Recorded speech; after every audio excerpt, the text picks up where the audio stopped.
Hello, everyone, and welcome to the Cancer Doctor Podcast. I am your host, Robert Carrillo, and today I have DeAnn Richter with me from the Breast Cancer Conqueror organization. She is a breast cancer coach, and DeAnn is also a registered nurse, and she's worked in a surgical trauma center in Atlanta, Georgia, in a level 1 capacity, I believe. And their organization today provides breast cancer patients with something called the 7 Essentials, program, I'll call it for now. We'll get into it a little bit more. So I'm interviewing her today to find out what this is all about, how they might be able to help you if you've been diagnosed with breast cancer itself. And with that, I just want to say thank you, DeAnn, for joining us today. Really do appreciate it.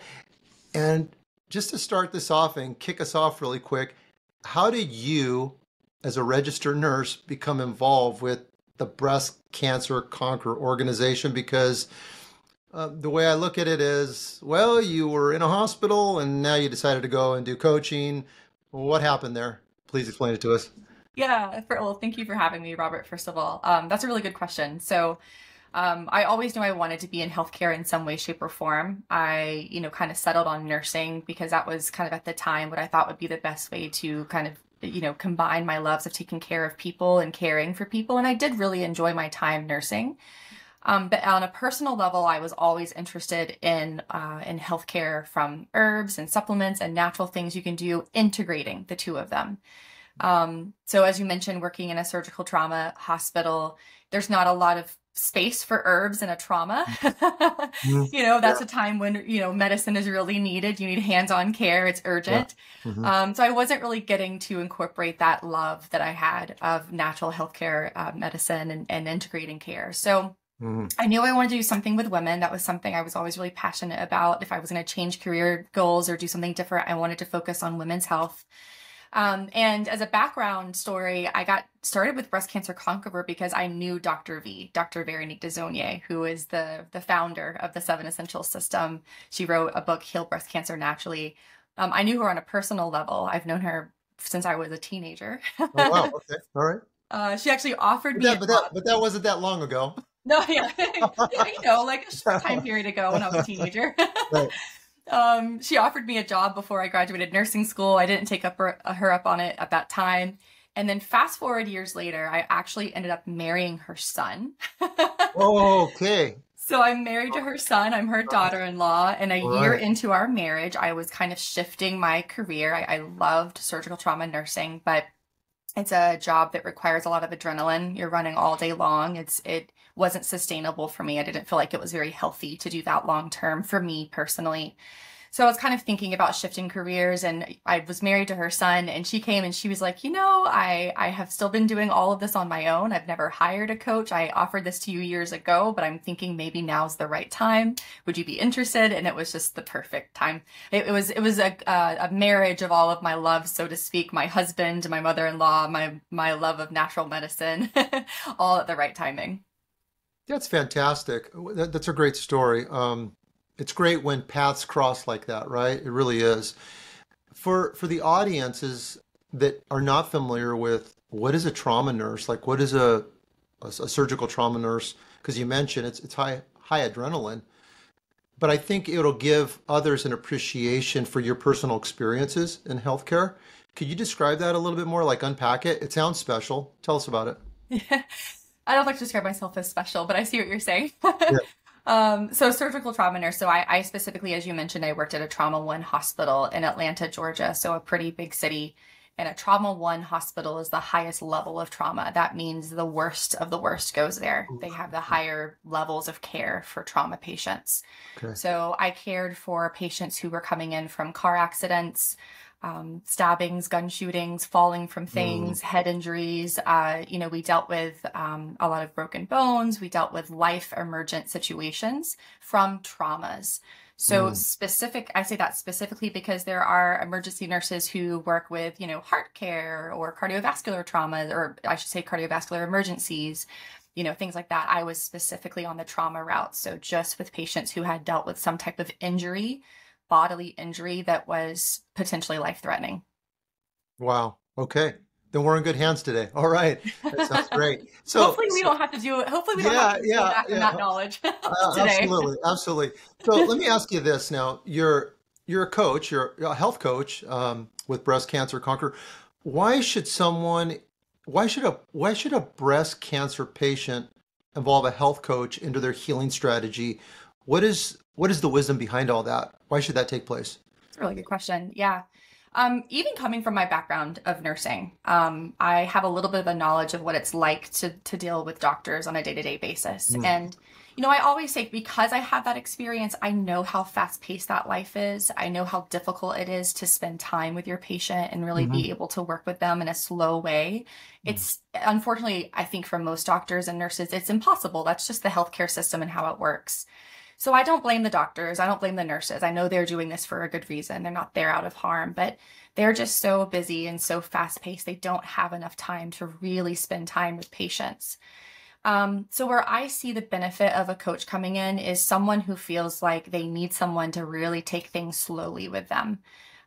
We try to help our clients understand what their doctor's recommendations are and why that doctor might be recommending that. We also deal with emotions and stress management and things like that that your doctor's probably not talking to you about.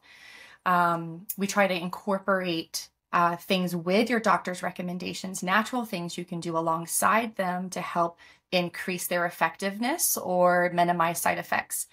So the way we kind of have a saying, we'll say that your doctor will give you a game plan. They'll give you like, this is your game plan for your healing, your health plan, I should say. But we like to provide a healing plan. So we're not just planning for how to get rid of the dis-ease only. We're planning all the little steps in between that helps you get to that place in a safe and, a calm, because being in that parasympathetic nervous system mode is very important in a cancer healing journey. So in a calm way, try to help you through those steps your doctor is recommending to you. So you just said something really important, so I just want to restate it. One of the key things you said is that you help the patient understand what their doctor is telling them or saying to them. That's really important. You're translating all that terminology for them. And now you just said something at the end about keeping them in a parasympathetic state. For someone that's never heard that word, what does that mean and why is that important to the patient? Sure. Yeah. So we have two different nervous system modes. We have sympathetic, which is commonly called flight or fight. And then we have parasympathetic, which some people call the rest and digest. So when you are in sympathetic mode, which we live in and I'll say the common terms just to keep it easy, the fight or flight mode. We live in a very fight or flight world. I mean, when you're driving down the road and you have cars honking at you, when you turn on the news and you see the bad stuff happening around the world, you get a phone call that makes you nervous. We live in a very high-paced society as well. So you're going to work, you're working really hard all day. That's all encouraging your body to be in that fight or flight mode. And we need that fight or flight because if you're walking down a dark alley and someone comes at you with a knife, you need to be able to really quickly either run away or fight for your life. So it's an important part of our nervous system, but we are not designed to stay in fight or flight. We're supposed to really switch back and forth, and mostly stay in the rest and digest mode. So when I'm sorry. No, go right ahead. When you're staying in that fight or flight mode, really important things happen. It's bad for genes. So it actually turns on cancer-causing genes. It can encourage cancer activity. It can encourage angiogenesis, which is the supply of blood. So cancer cells and tumors need a supply of blood. It can increase inflammation. Inflammation is really important in a cancer healing journey. It messes with your digestion. So it's not good for your health, your physical health, to stay in that fight or flight mode. Wow. So this has far-reaching implications, it sounds like, because especially in our society, there's a lot of people that are stressed out. But if I hear you correctly, again, for our audiences, if a patient that's been diagnosed with a breast cancer, if they're stressed a lot, this is counterproductive for healing. Is that what you're saying? I would absolutely, my opinion is yes, being overly stressed. And I'll add to that, it's not necessarily always being stressed. I like to say that because if we say, it's bad to be stressed, then we get stressed about being stressed. When something stressful happens, then it makes it even worse because we know it's, I shouldn't be stressed. I'm stressed now about it. So it's not always about the stress part as much of it as it is knowing tools and using tools to manage your stress. So when you have stressful situations, we like to teach our clients some of our favorite tools to help your body get back into that parasympathetic rest digest, not the fight or flight. So it's management of that stress more so even than it is trying to not have any stress, because that's impossible. Got it. Okay, that's wonderful. All right, makes sense. All right, so here's the next question, because this coaching is starting to sound a little bit more valuable to me now. But what qualifies a person to be a coach? And here's what I'm asking. If a patient decides, yeah, I want to coach, but how do I qualify who's a good health coach? Like in this case for cancer or breast cancer, like what do I do? And why do I select them instead of going to my medical doctor or to my naturopath? Why this health coach? What does that look like? What should the patient be evaluating? Here's what I'm asking. Yeah, I think a really big one for me is pay attention to what they are suggesting. You know, you can read their blogs, look at their website, look at their book, pay attention to what they're suggesting. If there are not studies to support the suggestions they're making, that's a big red flag to me. There's a lot of, especially on social media, I feel like there's a lot of like clickbait these days with healthcare. And even in the cancer world, which, you know, is kind of upsetting, there's a lot of clickbait for things to do to prevent or help with cancer. But a lot of it doesn't have studies, you know, it's not based on actual studies. So ask them for studies, ask them for the research, make sure they're basing what they're telling you to do based off of actual studies. And I would also ask about their background. You know, it helps for them to have some type of a medical background, but there are some health coaches out there who have focused their studies on nutrition specifically. You know, so ask about what their research was and what kind of education they had in nutrition or whatever their focus was. For our coaches that we hire, we go through a special training process with them before they start taking their own clients. So one of our coaches, Laura, she has a background in nursing as well. So she also trauma nursing, believe it or not. So there's something with the trauma nurses here. So she has a background in nursing as well. And she went through training with us to start coaching. We have another coach who's going to start with us soon who has a background in holistic nutrition. So a little bit of a different background, but the marriage of those is really great. And so then, like I said, we train our coaches. They have to go through case studies with me or one of the other trained coaches before they can start taking clients. There's a trial period where we make sure that, you know, they're kind of set to be able to answer questions appropriately and help give suggestions. So they go through a personalized training program for the 7 Essentials specifically. Okay. You have said some very valuable things there, and I want to just kind of recap it a little bit for everybody that's listening. So one of the things that the patients should look at when evaluating a coach is, are there recommendations backed by any kind of published studies? That's one. What is the background of the coach, you know, professionally in the health or wellness space? They should have something. And when it comes to your organization, you actually have some other nurses or people in holistic health, but they're coming out of this arena. And finally, you train them. You train them on what it is that you do and how you do it and how you approach the patient's care. Is that a fair assessment? That's perfect. Yeah, Okay. exactly. Wonderful, wonderful. Now, my next question is, I'm thinking about this. Do you only coach breast cancer patients? Are you exclusive to that? That's a great question. Yeah. I mean, the name definitely attracts Yeah, mostly women. yeah. Mhm. So, but no, the answer is no. We Oh, have no, coached okay. people with other types of cancer before. We absolutely can coach other types of cancer. There's a saying in the alternative cancer world that cancer is cancer, right? You know, now granted, there can be some nuances, some Mhm, small differences between mhm. breast cancer and prostate or breast cancer and colon, but the fundamentals tend to stay the same. You know, what allows cancer to develop in a body: high blood sugar, just to name some, high inflammation, you know, oxidative stress. These things tend to be the same from one cancer to another. So yes, there's some nuances, but we have absolutely and can coach people that have other cancers. I've coached multiple men with prostate cancer. We've coached people with multiple myeloma. Yeah, we've coached people with brain cancer before. So yeah, we have a wide array of people, although the majority of our clients are definitely breast cancer clients. Okay, wonderful. It's good to know. So let's say that a patient selects your organization, or let's say somebody else as a cancer coach, right? Some type of health coach. How once that relationship begins, how should the patient go about measuring the value of that relationship? In other words, they begin, everybody asks themselves, is it worth it? It's like taking a supplement. Should I be taking it? How do they measure the value of that coaching in your professional opinion?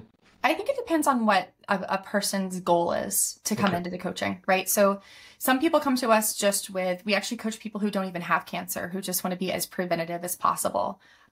Because I know we'll talk about the 7 essentials in more detail later, but those 7 essentials really can address almost anything. It's just basic foundationals. So some people come to us with a preventative goal in mind. And so for someone like that, I would say, if they're feeling more confident in their knowledge and in their ability to day know that they're implementing things that are being as preventative as possible, that would be a good way to know if it's successful.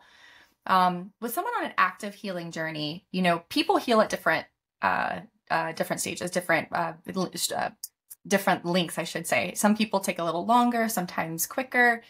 Our coaching programs tend to last about 6 months. But there are opportunities to extend that if you need to. But within those first couple of months, I would say a client really needs to be able to say that they have learned valuable information, that they're learning in conjunction with what their doctor is suggesting to them that has benefited them in some way, whether that is lab results, which is often the case, or reduced side effects, or they're feeling healthier than they've ever felt, or even emotionally, maybe they're feeling more emotionally supported. Because everyone's needs are just different. So we kind of have to, we learn to adjust to what each client's needs are coming in. So here's what I wrote down regarding that. Again, let me know if you agree, but one of the things that the patient, after they've connected with you and after a couple of months, they should ask themselves, do I feel more confident? Based on the information, right? Has my confidence regarding health, my understanding of laboratory tests, right? What these things really mean. Have my side effects gone down? And am I overall feeling better about my health and wellness overall, a general sense of well-being? Is that fair? Yeah, that's fair. And I'll add to that if you don't mind. Sure. One of our big mottos at Breast Cancer Conqueror is never fear breast cancer again. You could say never fear cancer again if you wanted to make it more generic. And that's because we feel, this is kind of has ties with that fight or flight again, right? Cancer is oftentimes presented to patients as this really scary thing. When you hear the word cancer, you think bad stuff. I always think back to that movie. I think it's called Stepmom. It's heart-wrenching, right? In the media, cancer's like the worst thing that can happen in a movie. It's like, this is a horrible tragedy. And cancer isn't really like that, not in my experience at least. The women I work with, yes, they have cancer. Yes, they're going through treatments. Maybe they're not at their top. Maybe this isn't the best they've ever felt, but they're very healthy. They're lively. They're living a great, healthy, happy life, right? So never fear breast cancer is a big part of our motto and our goal as well. So I would also add to that someone should start feeling their fear dissipate. Yes. That fearful feeling maybe they get when they go to their doctor, or that fearful feeling they get when they're thinking about repeating their scans or getting new lab work. They should start to feel that fear dissipate. And that's a big goal with our coaches, is to help people learn to not fear that stuff as much. That's great. Yeah, because that sounds like it's getting replaced by confidence or courage, right? And Exactly. we need that in order to win in life, I think, in a variety of places. So that's great. So here's the next question I have. Do you require, you did mention prevention, that you work with people that are trying to prevent. And so I think this already answers the question, but when it comes to somebody saying, I got cancer, are you looking to work with individuals that have an official diagnosis of cancer, or not necessarily? It's, if they just have a hunch, you're willing to work with them. Is that? Absolutely. Yeah, so Okay. as a coach and as a coaching program, we are not someone's doctor or nurses or traditional care. Hmm. So it's always important that they also have some medical professionals on their healing team. But with that being said, the client is the one in control. And I think it should be more important in traditional medicine as well. Okay. Again, our medical system now is kind of set up to where there's rules that doctors have to follow, there's standards they have to follow. And although those things are trying to reduce harm and keep things standardized, it does sometimes take the control away from the patient from their body, right? Right. So in our coaching program, the client, that they are the ones in control. They get to decide what they implement and what they don't implement. They get to decide how they're going to go about whatever healing journey they're on. We're just there to offer support, suggestions, and again, support them in whatever their decision is. Okay, that's wonderful. So now describe to the audience the 7 essentials that you are advocating for them, right? It's a big deal, so dive right into it. I'm somebody that comes to you, I don't know anything about this. What is it all about? What, and just bullet point why each of those 7 is so important. Yeah, sure, absolutely. So how the 7 essentials came about, my mother-in-law, Dr. Veronique Desognier, so she had a breast cancer diagnosis. And, I always say, if you go to Dr. Google and you type in, natural things to help support myself with cancer, you're going to have 1,000 pages pop up. There's so much information out there.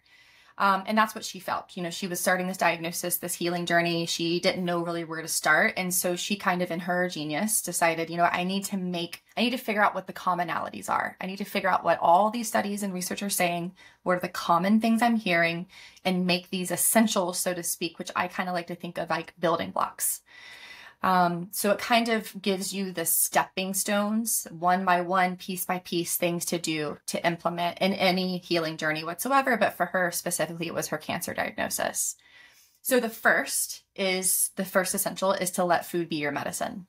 Mm-hmm. And that one, oftentimes people are like, yes, of course, right? We all know food is foundational. On the most basic form, on the days that we eat well, we feel better. On the days that we don't eat well, we don't feel good, right? So it's very simple. But a big piece of that essential to me that I like to remind people of is that there is no one size fits all diet. There's a lot of fad diets out there. Again, there's a lot of like clickbait on social media for diets, but each of us are very unique. We all have genetic differences. We all have metabolic differences. We all have ancestral differences. So the combination of foods that works best for me and my body might not be the same that works for Robert or that works for someone else. Mm-hmm. So within that essential, as a coach, we try to help people hone in on what combinations of foods, what foods work best for them individually. It's very unique to each person. The second of the essentials is to reduce your toxic exposure. So we live in a really toxic world. There's pesticides, there's, non-organic foods are everywhere. Our farms are getting stuff sprayed on them. And then even within that world, I feel like even worse than that are the electromagnetic frequencies we're getting exposed to these days, our cell phones, our laptops, this technology. Yes, our world revolves around it. And yes, it's important. We use it. I love technology, but we haven't really done the research to figure out how to protect our bodies from physical harm from those things. So reducing your exposure.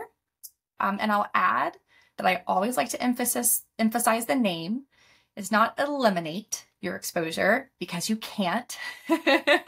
People will come to me sometimes with that essential and they get stressed out, because they're like, I know this isn't great for me, but it's in my house, blah, blah. It's reduced. So we're just doing our best to try to reduce our exposure. So again, your coach will work with you with what your unique situation is to try to figure out what a good balance is for you within that. The third essential is one that people sometimes are like, what does that even mean? So it's to balance your energy. And so in medicine, typically medicine is just addressing the physical body, right? It's addressing the heart beating, the blood pumping, the muscles, the bone. It's that physical body. And within cancer care, traditional cancer care, it's very physical. It's about shrinking the tumor, right? That's the goal. Get rid of that tumor. But your body is actually made up primarily of moving energy. We're only about 1/billionth physical matter, which is a very small percentage. I don't even know what the zeros on that would be. 1/billionth physical matter. So our bodies have energy that needs to move. Within that is that parasympathetic versus sympathetic fight or flight balance. Also within that would be things like chiropractic care that helps with your nervous system function. And a big piece of that with breast cancer specifically would be hormone balancing, because we know, going back to a toxic world, many of the toxins we're exposed to are pro-estrogenic toxins, which means they encourage or stimulate estrogen in the body. So for women, that's really detrimental to have an imbalance of those estrogens. For men as well, but women would be a little more sensitive to it. So again, within that balancing of your energy is also balancing your hormones, making sure you are knowing tools you can use to keep your hormones balanced. Number 4 is to heal your emotional wounds. So this is one earlier that I said, your doctor is going to be great about giving you a game plan and telling you what he thinks you should do physically to address this cancer, but they're not going to address those emotional wounds. That's not a part of healthcare. And even if they want to be emotionally supportive, oftentimes they don't have the time to be so. So addressing those emotional wounds, a big part of that is going to be if there are traumas you've had in your life that you maybe have been burying deep. Cancer is an emotional disease. So taking care of unresolved traumas. But another big part of that is stress management, because stress is a really big part of cancer development and cancer care, as we've talked about. So tools to manage stress. Number 5 is another thing that people don't think about with cancer, and that's biological dentistry. So your mouth is the gateway into your body. So the health of your mouth kind of foreshadows what the health of your body is. And within that, a lot of modern common dental procedures can actually have some toxic exposures. For example, silver fillings, those amalgams, contain mercury, which is an estrogenic compound. So for breast cancer, having that exposure to that mercury, those estrogen compounds would be important to address. Number 6, essential number 6. This is usually the first question I get asked when someone starts coaching with me. It is healing with therapeutic plants and herbs.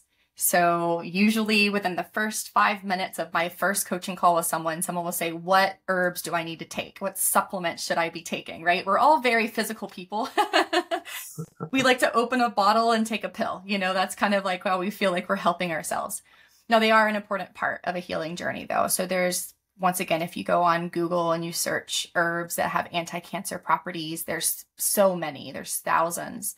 So within that essential, we're going to try to help people based off their lab results or based off their unique situation, fine tune, hone in on which ones would be the priorities for them to consider taking. In addition to that, if they are incorporating things like chemotherapy or radiation or surgery, that would be another factor to consider as to the unique supplements they would want to use and how they would use them alongside those treatments. And then finally, the last one, essential number 7, how do you monitor? How do you make sure all of this is working for you? So that's early detection and testing. So a part of that, the early detection part is, traditional medicine, the way that we detect breast cancer for most cases, for most women, is mammography. That's the golden standard. And then mammography is effective at finding something, right? But it has to already be there for mammography to show it. So we're trying to use tests that can be early detecting. It's if you can address something before it becomes a problem, that's better than once it's already become a problem. And then also different tools and methods you can use while you're on an active healing journey to monitor your inflammation, to monitor your vitamin levels and your nutrient levels, to make sure that the steps you're implementing, not just with us, but also with your doctor, are actually working for you, that you're getting the results. Test and reassess. Okay, perfect. And that was a mouthful. I'm sorry. I hope that wasn't too much. No. Catch your breath there, because I was taking notes. And to recap it, 1 was let food be your medicine, right? 2 was reduce your toxic exposures. 3, balance the energy in your body. 4, heal your emotional wounds. Do some biological dentistry, is what you said, was number 5. And 6, repair your body with therapeutic plants or herbs, etc. And then 7, doing early detection, and then also knowing what tests to do once you've already gotten into the whole diagnosis of cancer itself. Is that correct? That's an A+. Okay. All right, fantastic. So here's the next question. So does this, because someone out there is going to be listening to this or watching this, DeAnn, and they're going to want to know, all right, does this complement my conventional chemotherapy that I'm getting now, my radiation that I'm getting now, or is this supposed to replace all of that? What does that look like? So again, that's a very unique kind of each individualized approach. Some women do come to us with the goal of trying to avoid chemotherapy, radiation. Maybe they're working with a naturopath or something like that, and they're trying to avoid those traditional treatments. But then I would say the vast majority of our women that we coach are women who are working with an oncologist, going through chemotherapy, surgery, radiation, whatever is suggested for them, and they're looking for a marriage of the two. And to answer that question, yes, there is absolutely a marriage of the two. A lot of people refer that to integrative care or integrative oncology, where you're using, the main medications, but you are complementing that by supporting your immune system, supporting your digestive system, helping with reduction of side effects, helping your healthy cells protect themselves from damage while making the cancer cells as vulnerable to damage as possible. So there are an array of things, again, depending on what drugs you're using, depending on when you're getting those treatments done, there's an array of simple things you can do to complement those chemotherapies or whatever treatments you're having done. If I can just give one of my favorites that's such a simple thing to implement, is there's a lot of research around fasting and chemotherapy. So research has shown that people, and a lot of this came from a Dr. Walter Longo. So he started the Prolon. You can look Prolon up. There's a lot of information on their website. Once again, backed by studies, right? So that's what you're looking for. So he did a lot of research. He found that anywhere from like a 48-hour or so fast prior to the chemotherapy, those cancer cells got really weak and vulnerable. Your healthy cells went into survivor mode, so they're better equipped to protect themselves from damage. Less people lost their hair. There was a less incidence of nausea and vomiting. There was more energy after the treatments. And there was an increased tumor reduction. So the tumor size reduced more for those practicing fasting. So what a simple tool, and I always tell my clients there's always some balance there. For some people, especially people undergoing chemotherapy, the thought of not eating for 2 days might be really hard. So there's some balance. Some fasting, I think, is going to be better than none. So do what feels good for your body. But such a simple thing as just focusing on bone broth and water and lemon water for a day or 18 hours or whatever you can do prior to that chemotherapy can make a huge difference. Yeah, I'm a big personal fan of fasting and all the benefits that come from it. So I think that's fantastic. One of the things that you mentioned was you have individuals that come to you. They want to stay away from anything conventional, and you're willing to help them. But a lot of your clients have already started some type of conventional care, and so you're here to complement it with some alternative care, doing an integrative approach. So it sounds to me that your pro-patient outcome, whatever's going to get the best outcomes for the patient. Would you say professionally, just speaking for yourself, that you're finding that an integrative approach is the best approach currently today?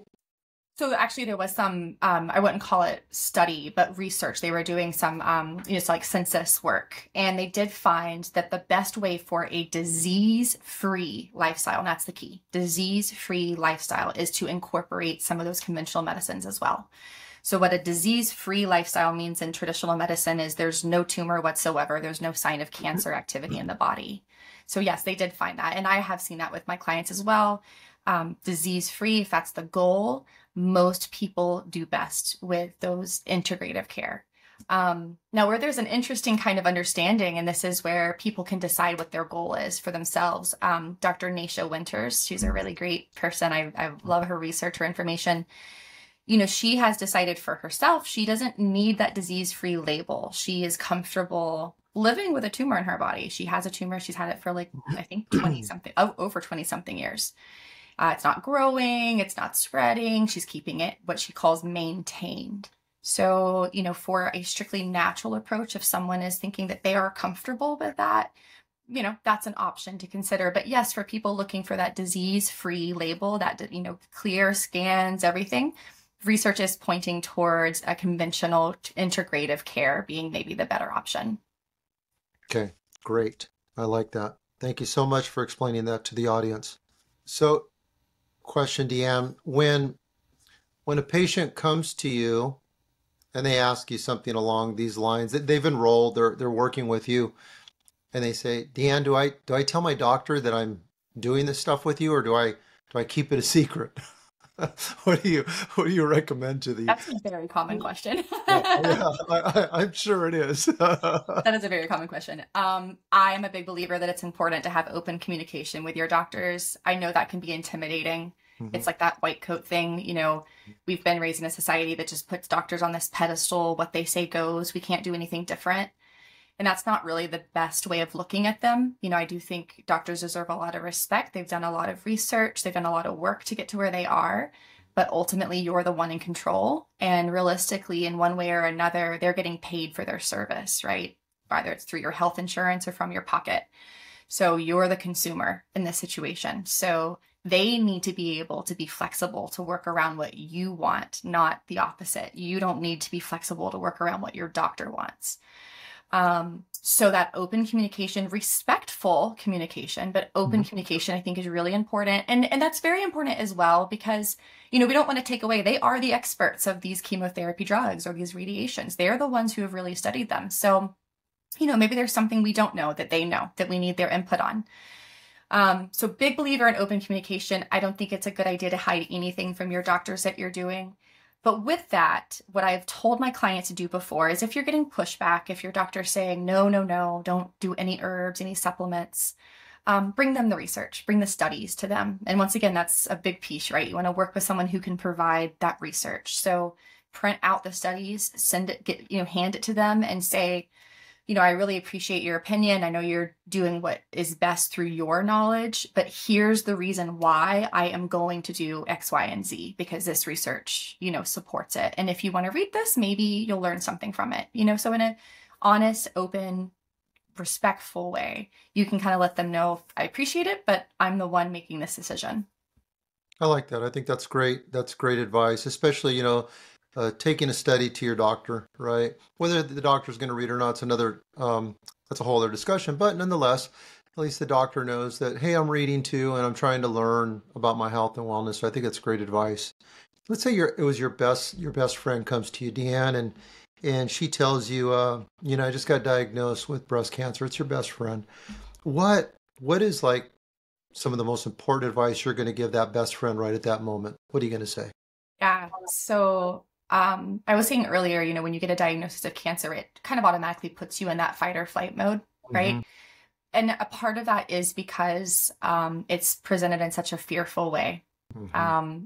And so yes, cancer is something you want to address. I'm not trying to downplay that at all. Mm-hmm. However, coming from a surgical trauma background, it's not as if you're having a heart attack, right? If you're having a heart attack, you need to get in an ambulance, you need to get to the hospital right now, you need to do something about it.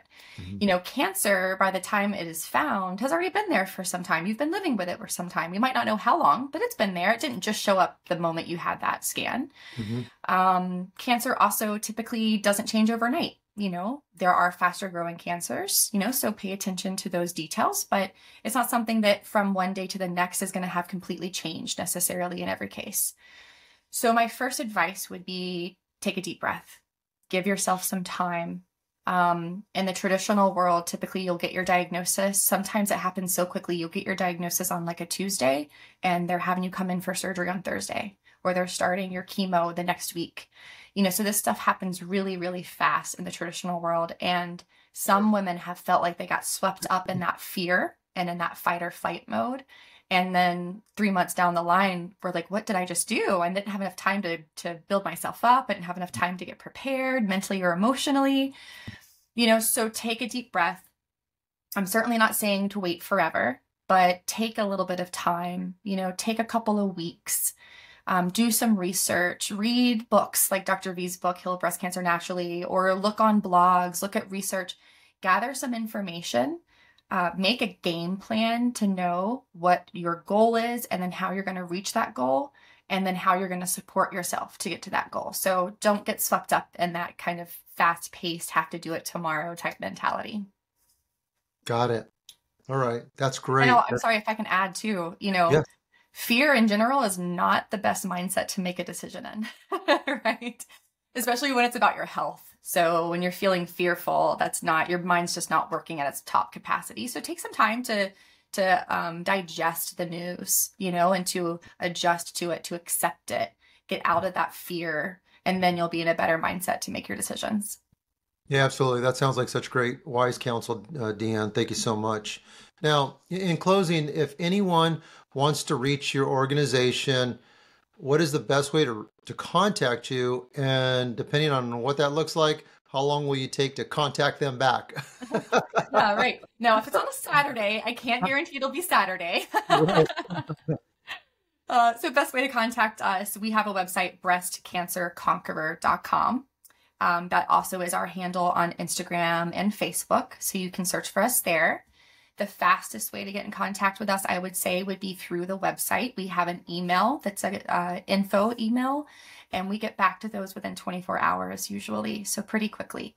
So that would probably be the quickest way. We also still look at Facebook and Instagram messages, but those things can roll so quickly, sometimes they get lost. So I'd say the website would be the best. Okay, wonderful. So breastcancerconqueror.com is the URL. That's the best place to go. Fill out the form, 24 hours, except if it's a weekend. Wait till Monday through Friday. You'll contact them back. Is that fair enough? That's fair enough. Yes. On the weekend, I might be doing some parasympathetic things myself. I might be laying on a beach or relaxing. Right. You should be doing the same thing on the weekend. All right. All right. Thanks so much, DeAnn, for joining us today. I appreciate it. I think our audience is going to find this very, very helpful. And I do appreciate your time. You take care. Thank you, Robert.